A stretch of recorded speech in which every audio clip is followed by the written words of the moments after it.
And now for some political analysis. Landler is a White House correspondent at the New York Times. Rachael Bade covers Congress for Politico, and she's a CNN political analyst. And Mike Allen is a co-founder of Axios. Welcome to Face the Nation, all of you. Mike, there were a number of legal developments this week as they relate to the president. You had Rudy Giuliani joining the president's legal team. Reports that the Deputy Attorney General Rod Rosenstein told the president he personally wasn't the target of an investigation. Then you saw all of these tweets about the former FBI director and the president's personal attorney, Michael Cohen, and the president saying, "I don't expect him to flip." Which headline do we focus on, and what do they actually mean? Well, and the best part is all that was like Thursday afternoon. That was like a couple of hours. Here's what's important to know is that the president is really rattled by what's going on up in New York. With Michael Cohen. Not only because of what his personal lawyer knows, but because they don't exactly know like what has been taken, like what recordings have been taken, what electronic records have been taken. And so you see the president, as he does when he's backed into a corner or is rattled, acting out. And what does he want? He wants someone who's going to be on TV defending him. So that's why you have Rudy Giuliani, who's not known for all the things he's great at. He's not known as a great in-court litigator, which is what the president needs. But he's comfort food for the president. He was someone who was there during the campaign, and when the president flicks on the tube, he'll be taking his side. And he's very familiar with the Southern District of New York, where this case is progressing, and with Robert Mueller, the special counsel. And he's promising a quick end, which is what the president wants. His initial legal team did that. And once again, Rudy Giuliani going in saying, I can make this deal. I can shorten this. That is exactly what a special counsel doesn't do. There's no sign of the way that Robert Mueller has conducted this investigation that he's in the market for a deal. Rachael, there's all this talk about the potential of legislation to protect the special counsel, yet it looks like it would go nowhere. You can't get the floor time, and the president's unlikely to sign off on it anyhow. So is this needed? Is this just symbolic? Why is Congress even talking about it? The chatter has certainly crescendoed in recent days with the president's continued attacks on Comey, personal knocks on the special counsel, calling it illegitimate because some of Comey memos, he said, were leaked, they were confidential, and therefore, the special counsel is illegitimate and shouldn't be around, he's trying to argue. Now, of course, every Democrat and most Republicans will disagree with that completely. But yeah, there's a lot of talk right now about whether they need to pass legislation to protect the special counsel, to make sure the president doesn't move to fire him just a few days after the White House basically said they think the president does have this authority. Now, from talking to Republican leaders, I can tell you that's just not going to happen. I mean, yes, there are a new group, a new faction of Republicans who are joining Democrats and signing these bipartisan bills. But Majority Leader Mitch McConnell noted, I control the floor, and this isn't coming to the floor. Speaker Paul Ryan has said many times he doesn't think the president is going to fire Mueller, and so he's just not going to put that on the floor when it could divide the party in a very tough re-election battle to keep the House.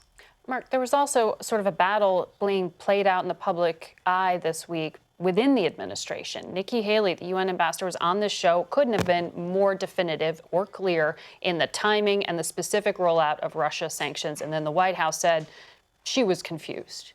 What happened, and where are the sanctions? Well, I think what happened here is that some people were ready to throw Nikki Haley under the bus. Larry Kudlow down in Florida during the week said that maybe she was a little bit confused. Other officials suggested she was out of the loop, that there'd been subsequent meetings she wasn't included in.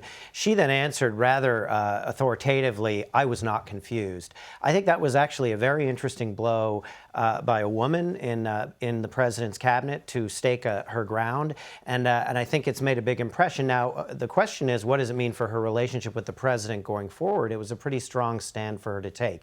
The president has said there may still be sanctions in the future. He's made the point that no one's been tougher on Russia than Donald J. Trump. which of course is a highly debatable point. The administration has in fact done several things on the sanctions front. The president has continued to show his sort of habitual inability to be critical of Vladimir Putin himself. So you see this odd disjunction, and to some extent I think Nikki Haley fell into that gap between some of the policy things the administration is doing and the rhetoric of the president that continues to be somewhat out of sync with his own administration. You know, a lot of people said that, you know, and it sounds like Nikki Haley felt that the White House really undercut her and it would be harder for her to do her job at the UN when world leaders, you know, can't take her at her word that she's speaking for the president. But I actually think her response to that really, you know, the assertive response, the aggressive response to stand up for herself really helped her. And this is a woman that Republicans love. She's got a lot of respect from Democrats as well. I think that helped her in the long run. This is somebody who could potentially run for president. President Trump apparently sees her as a threat. So it's a really interesting exchange. And Margaret, Axios reporting shows that when she was on your show, and congratulations on the global headline that she made right here on Face the Nation, she was reflecting where the administration was. She was not freelancing, as you know. Everyone around this table knows her. But it's the occupational hazard of being a top official of the Trump administration. It may well be that he saw it on TV and he didn't want her announcing it. And you put that in the context of this very important Washington story this week talking about the president as the reluctant hawk on Russia. And this is the split that you were just talking about the policymakers and the president, that every time the administration has pushed him to be talking tough on Russia, he either dialed it back or was reluctant or complained later. Rachel, Iraq war veteran and Senator Tammy Duckworth made history not only for giving birth as a senator, but bringing her 10-day-old daughter onto the floor of the Senate this week. That required a big change in rules. How difficult was it to get that through? Well, how many years did it take? Decades. So, I mean, yeah, there's been a lot of progress with women in politics this year. I mean, the Me Too movement has launched a lot of candidates, female candidates, to run for office, historic numbers. On Capitol Hill in recent months, we've seen a lot of talk about sexual harassment and reforming the system to make sure women are protected and not silenced and can come forward and have the support they need. But this is a more practical thing. You know, you have a mother in the Senate. She can't leave her baby with staffers. That's against the rules. It looks like babysitting, pretty much, free babysitting. So she's got to take her baby with her, and she wants to vote on the floor. And so they've got to change these rules to make the Senate more welcoming for women, as there's more and more female senators. Mark, I want to ask you about this state visit that's about to happen. France's president flying here for the first state visit of the Trump administration. Not far behind him, Chancellor Angela Merkel.